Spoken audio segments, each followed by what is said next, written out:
ನಮಸ್ತೆ ಎಲ್ಲರಿಗೂ. ಯಶು ಪೂಜಾರಿ ಕುಕಿಂಗ್ ಚಾನಲ್ಗೆ ನಿಮಗೆಲ್ಲ ಸ್ವಾಗತ. ಈ ದಿನ ಮಂಗಳೂರು ಸ್ಟೈಲ್ ಚಿಕನ್ ಸುಕ್ಕ ಹೇಗೆ ಮಾಡೋದು ಅಂತ ತೋರಿಸ್ಕೊಡ್ತಾ ಇದ್ದೀನಿ. ನೀರು ದೋಸೆ, ಚಪಾತಿ ಹಾಗೂ ರೊಟ್ಟಿ ಜೊತೆಗೆಲ್ಲ ತುಂಬ ಒಳ್ಳೆ ಕಾಂಬಿನೇಷನ್ ಇದು. ತುಂಬ ಟೇಸ್ಟಿಯಾಗಿರುತ್ತೆ. ಮೊದಲಿಗೆ ಸ್ಟವ್ ಮೇಲೆ ಒಂದು ಬಾಣಲೆ ಇಟ್ಕೊಂಡು ಸ್ವಲ್ಪ ಎಣ್ಣೆ ಹಾಕ್ಕೊಳ್ಬೇಕು. ಎಣ್ಣೆ ಕಾದ ನಂತರ ಒಂದು 15-20 ಒಣಮೆಣಸನ್ನು ಹಾಕ್ಕೊಳ್ತಾ ಇದ್ದೀನಿ. ಖಾರ ಜಾಸ್ತಿ ಬೇಕಿದ್ರೆ ಜಾಸ್ತಿ ಹಾಕ್ಕೊಳ್ಬೋದು, ಇಲ್ಲ ನಿಮಗೆ ಎಷ್ಟು ಖಾರಕ್ಕನುಸಾರ ಹಾಕ್ಕೊಳ್ಳಿ. ಎಣ್ಣೆಯಲ್ಲಿ ಚೆನ್ನಾಗಿ ಫ್ರೈ ಮಾಡ್ಕೊಳ್ಬೇಕು. ಈಗ ಮೆಣಸು ಚೆನ್ನಾಗಿ ಫ್ರೈ ಆದ ನಂತರ 4 ಸ್ಪೂನ್ ಕೊತ್ತಂಬರಿ ಕಾಳನ್ನು ಹಾಕ್ಕೊಳ್ತಾ ಇದ್ದೀನಿ.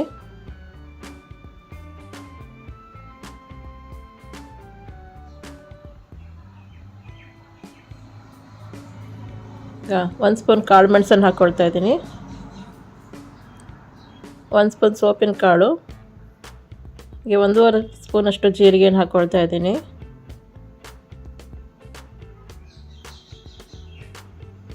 ಎರಡು ಪೀಸ್ ಚಕ್ಕೆ ಚಿಕ್ಕ 1/4 ಸ್ಪೂನಷ್ಟು ಮೆಂತ್ಯ ಕಾಳನ್ನು ಹಾಕ್ಕೊಳ್ತಾ ಇದ್ದೀನಿ. ಒಂದು ಸ್ಟಾರು, 2-3 ಲವಂಗ, ಇದೆಲ್ಲವನ್ನು ಚೆನ್ನಾಗಿ ಎಣ್ಣೆಯಲ್ಲಿ ಫ್ರೈ ಮಾಡ್ಕೊಳ್ಬೇಕು.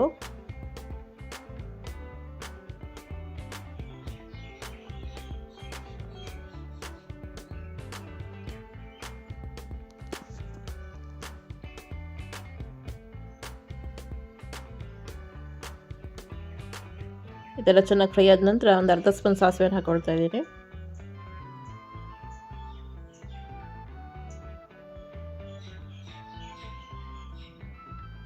ಈಗ ಇದಕ್ಕೆ 1 ಸ್ಪೂನ್ ಗಸಗಸೆಯನ್ನು ಹಾಕ್ಕೊಳ್ತಾ ಇದ್ದೀನಿ.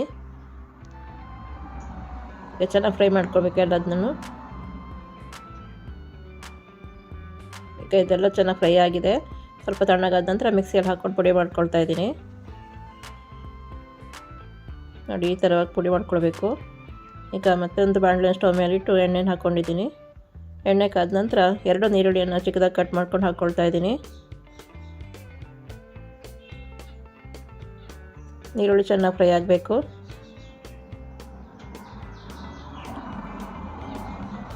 ಚೆನ್ನಾಗಿ ಫ್ರೈ ಆದ ನಂತರ 2 kg ಚಿಕನನ್ನು ಹಾಕ್ಕೊಳ್ತಾ ಇದ್ದೀನಿ. ಚಿಕನ್ ಚೆನ್ನಾಗಿ ತೊಳೆದು ನೀರಲ್ಲಿ ತಗೊಳ್ಬೇಕು. ನಂತರ ಇದಕ್ಕೆ ಒಂದು ಸ್ವಲ್ಪ 1 ಸ್ಪೂನಷ್ಟು ಉಪ್ಪನ್ನು ಹಾಕ್ಕೊಂಡಿದ್ದೀನಿ. ಈಗ ಮಿಕ್ಸ್ ಮಾಡಿಕೊಂಡು ಒಂದು ಮುಚ್ಚಳವನ್ನು ಮುಚ್ಚಿ ಬೇಯಲಿಕ್ಕೆ ಬಿಡಬೇಕು. ಒಂದು 5 ನಿಮಿಷದ ನಂತರ ತೆಗೆದು ಸ್ವಲ್ಪ ಚೆನ್ನಾಗಿ ಮಗ್ಚಿಕೊಂಡು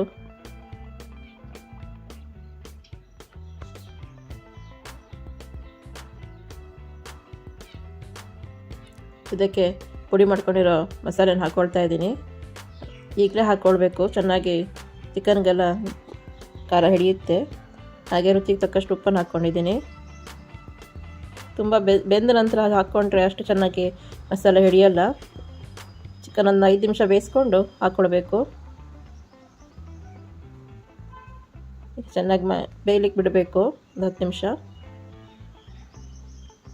1.5 ಸ್ಪೂನಷ್ಟು ಶುಂಠಿ ಬೆಳ್ಳುಳ್ಳಿ ಪೇಸ್ಟನ್ನು ಹಾಕ್ಕೊಳ್ತಾ ಇದ್ದೀನಿ. ಹಾಗೆ ಒಂದು ಅರ್ಧ ಲೋಟದಷ್ಟು ನೀರು ಹಾಕ್ಕೊಂಡಿದ್ದೀನಿ. ಸ್ವಲ್ಪ ಗಸಿ ಇರಲಿ ಅಂತ. ನಿಮಗೆ ಅವಶ್ಯಕತೆ ಇದ್ದರೆ ನೀರು ಹಾಕ್ಕೊಳ್ಳಿ, ಇಲ್ಲದಿದ್ದರೆ ಚಿಕನ್ನೆಲ್ಲ ನೀರು ಬಿಡುತ್ತೆ, ಅಷ್ಟೇ ಸಾಕಾಗುತ್ತೆ. ತುಂಬ ಡ್ರೈ ಬೇಕಂದರೆ ನೀರು ಹಾಕ್ಕೊಳ್ಳೋದು ಬೇಡ.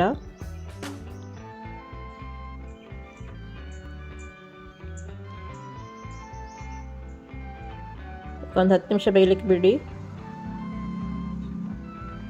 ಇನ್ನೊಂದು ಬಾಂಡಲ್ಲಿ ಸ್ವಲ್ಪ ಕಾಯನ್ನು ಹಾಕ್ಕೊಂಡು ಹುರ್ಕೊಳ್ತಾ ಇದ್ದೀನಿ. ಹಾಗೆ ಅದಕ್ಕೊಂದು ಅರ್ಧ ಸ್ಪೂನ್ ಅರಿಶಿನ ಹಾಕ್ಕೊಂಡು ಹುರ್ಕೊಳ್ತಾ ಇದ್ದೀನಿ. ಈಗ ಚೆನ್ನಾಗಿ ಹುರ್ಕೊಂಡು ಮಿಕ್ಸಿಯಲ್ಲಿ ಪುಡಿ ಮಾಡ್ಕೊಳ್ಬೇಕು. ನೋಡಿ, ಈಗ 10 ನಿಮಿಷ ಆದ ನಂತರ ಚಿಕನ್ ಬೆಂದಿದೆ. ಸ್ವಲ್ಪ ಚೆನ್ನಾಗಿ ಮಿಕ್ಸ್ ಮಾಡ್ಕೊಳ್ಬೇಕು, ಇಲ್ಲಾಂದ್ರೆ ಅಡಿ ಹಿಡಿಯುತ್ತೆ.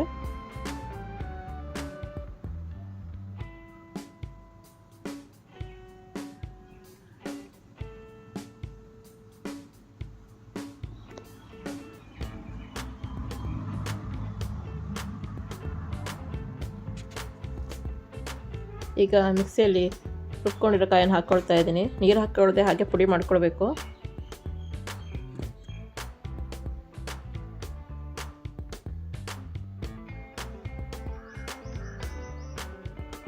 ಕಾಯಿ ಹಾಕಿದ ನಂತರ ಚೆನ್ನಾಗಿ ಮಿಕ್ಸ್ ಮಾಡಿಕೊಂಡು 1-2 ನಿಮಿಷ ಹಾಗೆ ಸ್ಟವ್ ಮೇಲೆ ಬಿಟ್ಟು ನಂತರ ಆಫ್ ಮಾಡಬೇಕು.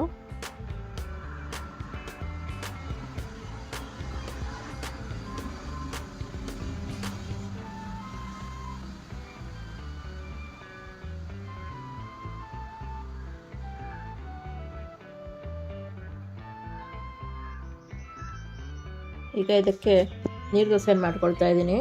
ನೀರು ದೋಸೆ ರೆಸಿಪಿ ಸಾಧಾರಣ ಎಲ್ಲರಿಗೂ ಗೊತ್ತಿರುತ್ತೆ, ಹಾಗಾಗಿ ತೋರಿಸ್ತಾ ಇಲ್ಲ.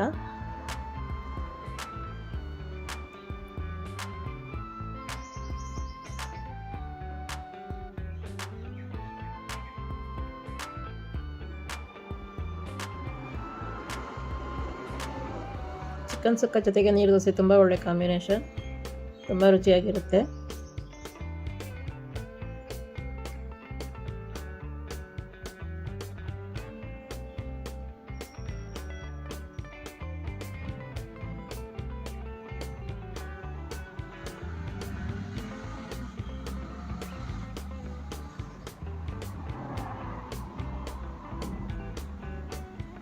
ಚಿಕನ್ ಸುಕ್ಕ ಕೂಡ ರೆಡಿಯಾಗಿದೆ.